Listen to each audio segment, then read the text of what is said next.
it's mind-blowing, the connections and the whys and the history of this thing.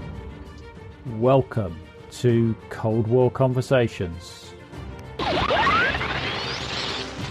Good evening. The stunning overthrow of Mikhail Gorbachev by communist hardliners dominates the news this Monday. Gorbachev was reported under house arrest as Soviet tanks took up positions throughout Moscow. 5, 4, 7, 1, 6, 6, 9, 8, 8, 3. Poland's military leader, General Jaruzelski, urged the Polish people tonight not to demonstrate on Tuesday, the second anniversary of the founding of the banned trade union Solidarity. And I'm here to host this final program from the German Democratic Republic for you. Today's episode is a bonus episode celebrating our 50th episode, which came out on the 23rd of February 2019. I honestly never thought we'd get this far, but it's thanks to you, the listener. Your feedback and kind comments keep me going, and I'm delighted that we appear to be keeping your interest after almost a year of broadcasting.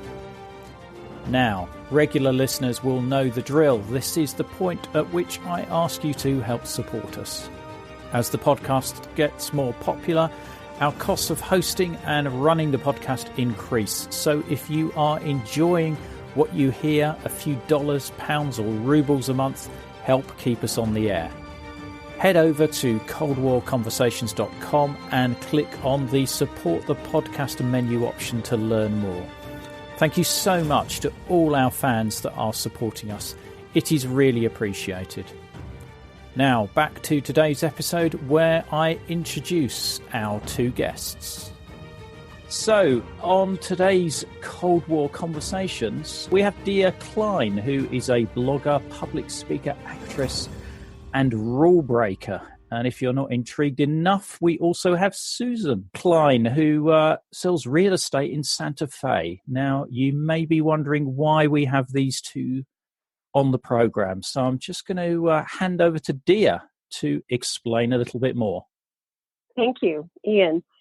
Well, in 1951, when my mom was 9 years old, she unknowingly became a part of an experimental pilot program in her school that advocated tattooing young children with their blood type. Launched as a civilian defense measure to aid in the possible aftermath of a nuclear attack. In 1951 in America, sailors, generally military personnel, were the only people who had tattoos, and they weren't that acceptable, but no one was tattooing children. And what was the idea behind it? I mean, why were they being tattooed? What was the reason for that? It was an experimental program to help calm everyone's nerves, to give them something to do, a way to feel like they were part of a solution to the Cold War mania that was attacking the country. We have the Korean War happening, and we have the Soviet Union dominance, and all this weird stuff is going on. And our medical association and our Red Cross got together, and they said, we need a way to organize our blood donors in case of a catastrophe. We want our population ready to be of service and ready to get emergency aid quickly. I guess the reasoning behind this is what, you might be incapacitated, or they can't identify you, or are there any other reasons around that? Part of the reasons why they decided a blood type tattoo was the way to go was because they thought about what would happen in a nuclear attack. You could have limbs blown off if you were carrying any sort of ID card in your pocket. It may not be on you. A very common type of identification were dog tags. Well, that can be very easily taken off your head or blown off your head. But the reasoning behind the tattoo, and it was placed on the left side under your arm on the rib cage, was that if your limbs did indeed blow off and your torso was still intact, you had a fairly good chance of possible survival if we knew your blood type and we could get you a blood transfusion fast enough. That's a lovely picture you've painted there of a post-nuclear attack. The larger picture is that the American Red Cross deemed these subjects walking blood banks. And Susan, what did your parents tell you this was going to happen? Well, there was a form letter sent out by the school to the parents, and we, the kids, were the couriers for this letter. So, of course, we read it. Our understanding of what it was in fourth grade was rather limited. The interesting part, all these decades later, was that my parents signed the permission slip for a tattoo for me and for one of my brothers who was also of the age to get it. And other relatives, my cousins, their parents, also signed this permission slip for a tattoo. And then, given the fact that we are Jews and our families, some of them from Poland, from Romania, from Hungary, were forced into concentration camps, and they were tattooed.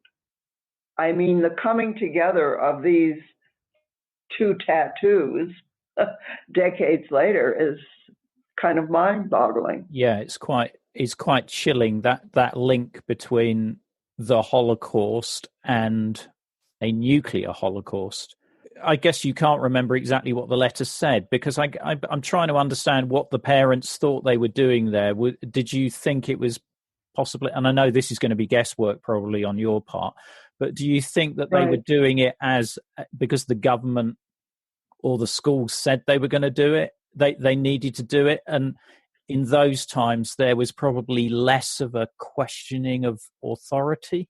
Yeah, I think less of a questioning, and the idea that your child with their blood tattooed, the type of their blood on their left side, if there was a nuclear event or even a plain and simple accident, people would know that that blood type was there.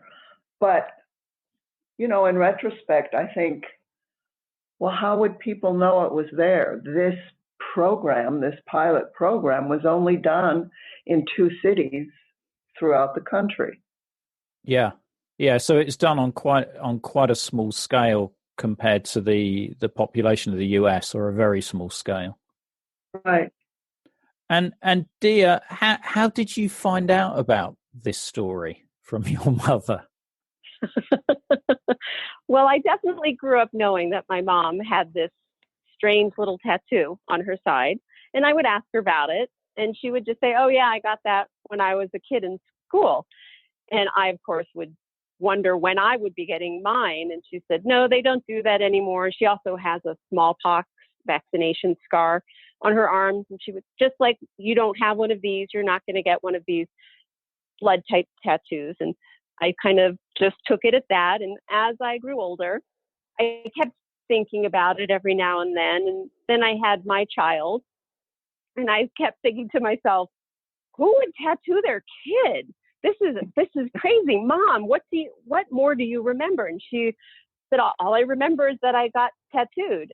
And then with the fabulous invention of the World Wide Web, some 25 years ago, it really started getting good. I would hop on periodically to research what is there to know about my mom's tattoo. And then I started educating her on what happened. And the more I found out, and I would tell her, she'd be incredulous. It's unbelievable. What? They did what? We were the only ones? And it was pretty fabulous to be the one telling my mom about her history. And I kept bringing her information, and we both just kept being stupefied and stunned by everything that I kept digging up. And even now, after this article has been published on my blog and after I've put the little film out, I've found out so much more information. It's mind-blowing, the connections and the whys and the history of this thing. Yeah, and I'll be providing links to Dia's blog. It's well worth a read, and there's a wonderful video of Susan on there. It's great. Thank you. Your personality really comes across well on it, Susan. So and it's coming across well now on audio as well. So Susan, can you remember the day when you were tattooed? I get bits and pieces of it. I remember that there was an atmosphere of tension in the school because this was the day you were going to get tattooed. And what they would do is excuse one class at a time, which then that class went to the nurse's office, and you lined up outside the nurse's office. The door was shut. The first person in line goes in, the door is shut, and there's silence until you hear crying. And it just freaked us out, those of us who remained in line in front of the nurse's office. It's like, oh, how bad does it hurt? Do you bleed a lot? Well, the tension got so great in that line between the first person that went in and the fifth person that we had kids break out in a sweat and fainting before they even got in. It was mildly hysteric. Yeah. Did some kids try and run for it and just say, I'm not going in there? I don't recall that they did. Everybody who was in line had a permission slip to be tattooed, signed by the parent. How old were you? 9, 10. Not very old. No. And did they explain why they were doing it?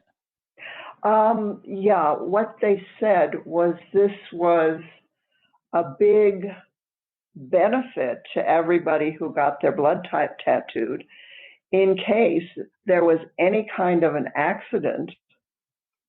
You could get blood immediately because there was your blood type. And, decades on, I'm thinking, well, if I was in a car accident and I wasn't in Gary, Indiana, but in Chicago, Illinois, 30 miles north, how would that person in Chicago know to look on my left side for my blood type? Yeah, no, absolutely.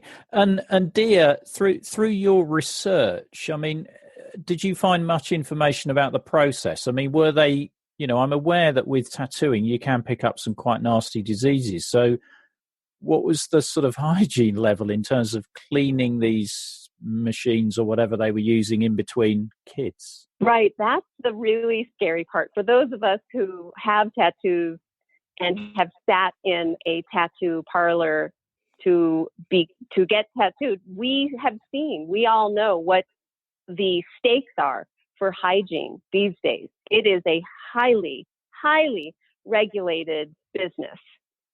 And back in the 1950s, with this tattoo tool called the Burgess Vibra tool, so if you can imagine like 30, maybe 50 needles sticking out in a cluster, and they would put some sort of blood type template around those needles, so only the needles pushing through to make the O positive mark would come through. They would dip it in this fantastic antiseptic ink, God knows what that would do. And then they would just push it in. There are zero records, zero accounts for the hygiene factor. We're talking 50 needles. Each one of those needles needs to be disinfected after every child. I don't think they had autoclaves back then.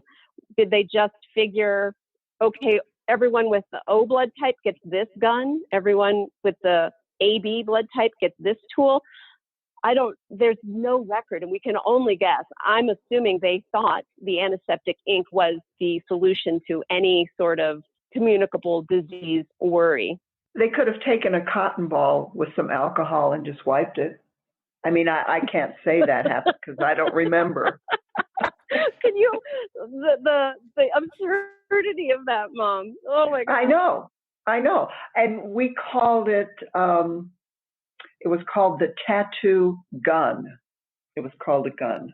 Right. And can you remember how much it hurt, Susan? Given the amount of tension and anticipation of a huge amount of pain, it filled my expectations. Wow. And you can remember that even that far back. So that sounds like was a particularly nasty experience. I mean, did they get it right the first time, or did they have several goes on these kids? See, that I don't recall. I recall the line, the going in one at a time with the door closing behind you in the nurse's office, and the nurse is the one who did it. So I never saw anybody else get tattooed. Wow. And surely, I mean, you must have spoken about it as kids after you came out and compared your experiences. Oh, yes, we did. My brother, my cousin, my friends, we all got together and compared blood type tattoos, and remembering how scary, how frightened, how awful, how painful it was. We did not see the positive to it. It was just terrible. No, not even the O positive to it. Sorry, I couldn't resist that. Not even the O positive. Sorry. I will take that out. That is a really bad joke. Dia, when did they stop doing that? I mean, how long were they doing these tattoos for? They did it for about a year. And all of the myriad of reasons you could come up with as to why they stopped are very likely the reasons why they did indeed stop. Some of the more medical, obvious clinical reasons why this project was not going to succeed fell down to the reasons of the doctors never relied on that pre-typing. There was an error rate of about 10%, which is pretty huge and pretty significant in the world of blood transfusions. If you get it wrong, you're dead. Yeah, absolutely. Another reason would be the simple fact of the ability to just give plasma instead of a type blood, or to give the universal O negative donor blood. Yeah, and how many kids overall do you think actually had this done? There are no records. There are absolutely no records that say how many children participated in Utah or in Indiana. None. Right. It's a guess. Here's something interesting. I've been fortunate in that I have not been in any accidents, requiring me to go from the ambulance to the hospital. But I have been in the hospital twice to give birth. Neither time did anybody look at my left side for my blood type. No. So it's not something common that, is part of the protocol for medical care. Yeah, and it looks like it wasn't every kid in the state of Utah and Indiana. It was just certain counties within those states, was it? Correct. Susan, I think in later life you had quite a neat explanation for why you had this tattoo. Yeah, given who I am, I couldn't just say, oh yeah, I'm O positive. That's my blood type. So what I would say when somebody would see that tattoo, I would say, well, I had this boyfriend and we were really serious. And I had his initials tattooed there, O.T., Otto Turner. Turnbull, Mom. Oh, whatever. and people's eyes would just get bigger when I would say that. And that gave you this sort of air of mystery. Yeah, kind of the rebel too, look what she did. Oh, so rule breaker like your daughter, huh? Yeah, you think it kind of passed through true. I love that story. That's great. Otto Turnbull. What a name. No, it is. It's got an air of mystery about it as well, because it's sort of like a bit continental, but with an ordinary surname. It works on so many levels, Susan. Thank you. So, Dia, I mean, where is your research going for this now? You're presumably getting people contacting you through your blog posts, sharing other stories about this blood tattoo. Yes, I definitely want to get people to share their stories. I would love to document more personal POVs on their journeys. The research for me, since I've published the blog and the video, has been kind of mind-blowing, because I started asking deeper questions about why and who, and I started going down this line of the doctor who was really behind this program, and it is absolutely mind-blowing, the whys of this guy, and that lead to this program, the Operation Tat Type, happened. And so this doctor, what was the background of this doctor? Was he a government doctor who was looking at civil defense? This doctor's name is Dr. Andrew Ivy, and he was the vice president of the University of Illinois. But more importantly, he was chosen by the American Medical Association to be the principal consultant to testify at the Nuremberg trials on war crimes. So here is like the preeminent physiologist of the United States. He's the conscience of U.S. science. He's a guy. And we have to assume, here we are in the 1950s, he's male, he's white, he's educated, he's a doctor. He probably has a very likely highly developed God complex. So here's this guy who thinks nothing he comes up with is bad. He is the leading thought processor of America at the moment. And he's sitting at these Nuremberg trials, and a couple things come out that happen at the trials that lead us directly into the Operation Tat Type. The first is he listens to testimony of identifying the SS officers. The Nazi troops would get, and officers, they got put on trial, and they would deny that they were SS officers. And there was one fail-safe way to tell if you were an SS officer, and that was to take off your shirt and to look at your left bicep, because the Nazis wanted to make sure that their elite fighting force, the SS, were taken care of in case they needed a blood transfusion. So their blood type was tattooed onto their left bicep. So he's learning about this in 1947, much before Operation Tat Type. So the correlation of him bringing these tattoos, these blood type tattoos that are so closely associated with the Nazis, with the SS, into Gary, Indiana, a high population of Jews, is stunning. Wow, that is the irony is nauseating. That's just unbelievable. I mean, obviously we made that connection earlier, but for this guy to actually be at the Nuremberg trials and unknowingly know that this was a Nazi concept of identification, and to apply it in an area that had a large Jewish population. Have you found out why Gary, Indiana was was why these areas were particularly chosen for the trial? There had been lots of talk in different cities around the country in the late 40s about that need to organize blood.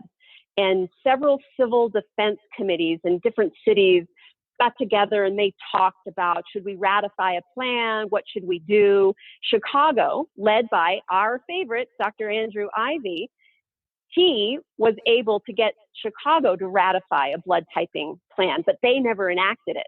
But Gary, Indiana, 25 miles from downtown Chicago, just on that southern tip of Lake Michigan, they said, that sounds like a good idea. We'll do it. Now, I don't know how Utah, how they came to that decision, because I don't think Dr. Ivy had his hand over there as much or at all.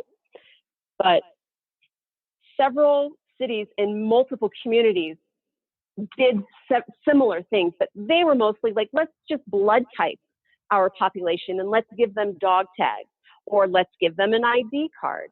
But it was Gary, Indiana, Lake County that said, no, we like this tattooing thing. That sounds so much better. And in the archives, have you found any paper trail, that's giving you any?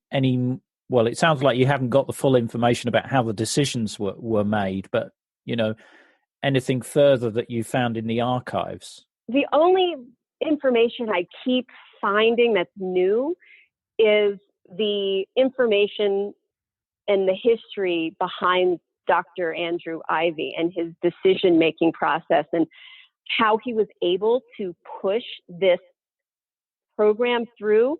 Because another thing that came out of the Nuremberg trial, there was this accepted acknowledgement that there were no concrete guidelines that existed for the ethic of human medical experimentation. That was a big point that the Nazis, that the Germans were trying to make, that how did we know it was so bad to do this? And so Dr. Ivy's work and opinions at the Nuremberg trials helped create these sort of ethical guidelines. So he was behind these ideas, which eventually led to this thing called the Declaration of Helsinki, which is the big cornerstone international document about human experimentation rights. But the main points that he put forth, and these kill me. The need for consent is one. So how can this 9-year-old child consent? Careful planning and experimentation, that did not happen. And the performing of the experiments by trained personnel. Well, I don't think the nurses were trained personnel to give these tattoos. But he pushed this information forward and he falsified his records. He had numerous accusations of falsifying data for his clinical trials. And he liked to rush into things. There's so much information of this guy, Dr. Ivy, hearing about something and then deciding to do it without waiting, without finding proper data, without doing experimentation.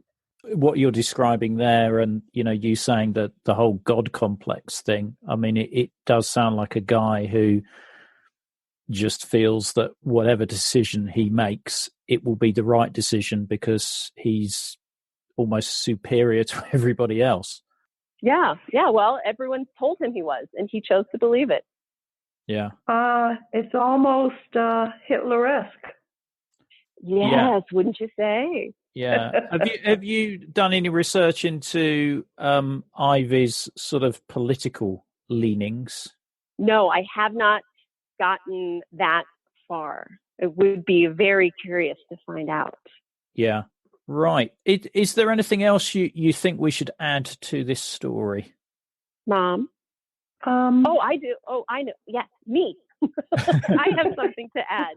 Okay, we'll come to you in a moment, Susan. Your daughter's dived in there. She took the floor. Okay. I took the floor. One of the crazy parallels that we have between Utah and Indiana is a religious population. Utah is filled with people called Mormons Yeah. Church of Jesus Christ of Latter-day Saints. And as Marty notated, Gary, Indiana, filled with Jews.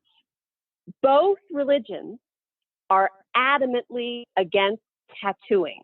It is not a thing that is allowed. It is expressly forbidden.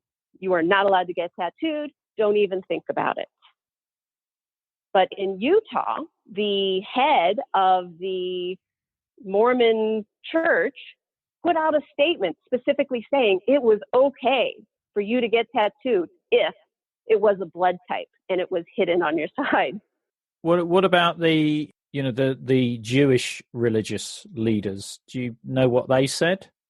I don't have any information on what the Jewish leaders had to say about that. I would perhaps look back just 7 years previous to the end of the Holocaust and see what those Jewish leaders did say then about tattoos, if they were granted dispensation, if it was forgiven, if it was allowable, or if it wasn't. I don't know what they said then, but I would think that would be a similar line that they would take. Yeah, but they would have been much more aware of that parallel, the identification tattoo of the concentration camps. Yeah, neither of the tattoos, the concentration camps and the blood types, were done voluntarily by the people they were inflicted upon. No. And that was one thing I was interested to ask is whether you've come across anyone where their parents refused to sign the consent form. Yeah, that's a really good question, and I do not know the answer. Well, when the podcast goes out, you may get a load of other inquiries. I'm hoping so anyway. I hope so. That would be great. The more you talk about this story, the more chilling are the parallels with what happened in World War II. I mean, it's decidedly creepy, really. I remember an event going with my grandmother, maternal grandmother, who came to this country from Hungary. And we were going to a butcher shop. And she had placed her order, and there was a gentleman behind there, kind of balding, probably 50, 60, maybe 60 something. And he reached over to shake my grandmother's hand. And I said to her, "Grandma, what was that on his wrist?"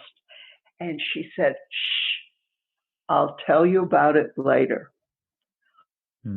Well, he had his concentration camp tattoo. And I wish I could remember if that scene that occurred with my grandmother, me, and the butcher was before I got tattooed or after. And I do not know. I don't recall. Yeah. That's a powerful story, because I think people forget about the Holocaust. Well, I don't think they forget. I mean, we could have a whole separate conversation about deniers and stuff like that. And I'm not, it's not even worth our breath to cover that. But what I'm really pleased about in this country is the history of the Holocaust is a major part of the curriculum in schools over here. And the Imperial War Museum in London has a whole floor dedicated to the Holocaust, which I think is such an important piece of history to teach about. Agreed. Yeah, there is a Hebrew. Don't want to call it a blessing, but there is a Hebrew saying, and it not only goes back to those years in the 30s and 40s, but it goes back into Jewish history. And it's 3 words. It's "least we forget." Yeah, I mean, because there is I don't know whether you're familiar with it, but in British war cemeteries, there's a quote from Rudyard Kipling, which is very similar to that, the author, British author poet, and it's "Lest we forget." Mm-hmm. Is on a lot of the gravestones, and this is one of the reasons why I do this podcast, because I'm very conscious that World War II, a lot of those veterans died without telling their stories, and a lot of people died without telling their stories. And what I'm doing is trying to record individual stories about the Cold War. And your story is particularly, as soon as I saw it, I thought, oh, that sounds like a really interesting story. But I'm not necessarily after the odd ones. I think, just like what people did in ordinary life in Poland, Czechoslovakia, and Hungary, and the US and the UK and other countries during the Cold War is interesting. Yeah, this is just an aside story. One of my brothers, his father-in-law, was a Polish dentist, and in the 30s got taken and put in a concentration camp. Well, Nushik wasn't just in one concentration camp. He was in 7 and survived all 7 to immigrate to this country, get married. He met his wife in a DP camp after the war. They came over here. And he would be invited to go around to different groups and talk about his rather incredible experience. And I once asked him, I said, Nushik, you go to these gatherings and people listen to your story. What is the question that you are asked most often? And he looked at me and he smiled and he said in his wonderful Polish accent, well, they all want to know, do I still believe in God? And I said, oh, that's such a great question. What's your answer? This God you asked me about? This God was on vacation. I'm glad he's not lost his sense of humor. No, he never did. Even through those experiences he must have had. Dia, is there anything else you want to add before I let you go and get your lunch? I think one small, fun parallel to the Cold War to end this story is that I grew up in the 1980s in Santa Fe, New Mexico, which is right next door to Los Alamos. Right. Are you familiar with what Los Alamos is? I am very familiar with what Los Alamos is. Do you want to tell perhaps some of our listeners aren't as familiar, so do you feel free to elaborate? Well, Los Alamos had the big research center where all of the big brains involved with developing the nuclear bombs were working. And it's a big, we like to say, big radioactive city. And now I grew up in Santa Fe not knowing much about the Cold War really, but the only thing I really knew, concretely knew, was that when our schools played any school from Los Alamos, we would lose because they were infinitely superior. They were taller, faster, stronger, better. And we knew that was because of all the radiation from up at the lab. Of course. Of course. Of course. Susan, so you were in Santa Fe. How close was that to the nuclear testing grounds? Is that a long way away or not? Yeah, it's the grounds are south of here. Yes. Right. So as a child, you wouldn't have seen mushroom clouds on the horizon or anything like that. No. Okay. Sorry, I was hoping for another episode there. No luck. Just glowing. And that's not part of Santa Fe's charm. No, the city different. No. Well, yeah, I sadly I've not done much of the United States, but I'm gradually improving my geography the more I do these interviews. Good.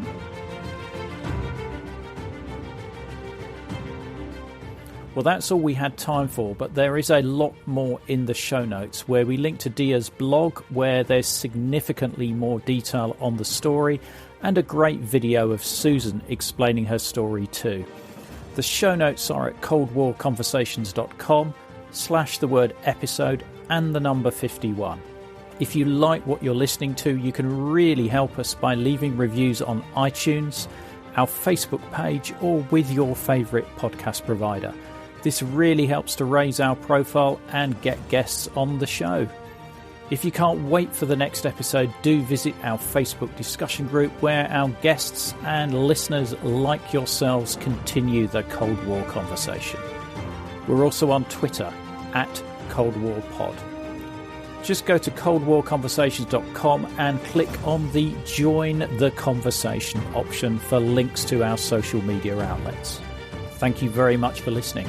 It is really appreciated. Goodbye.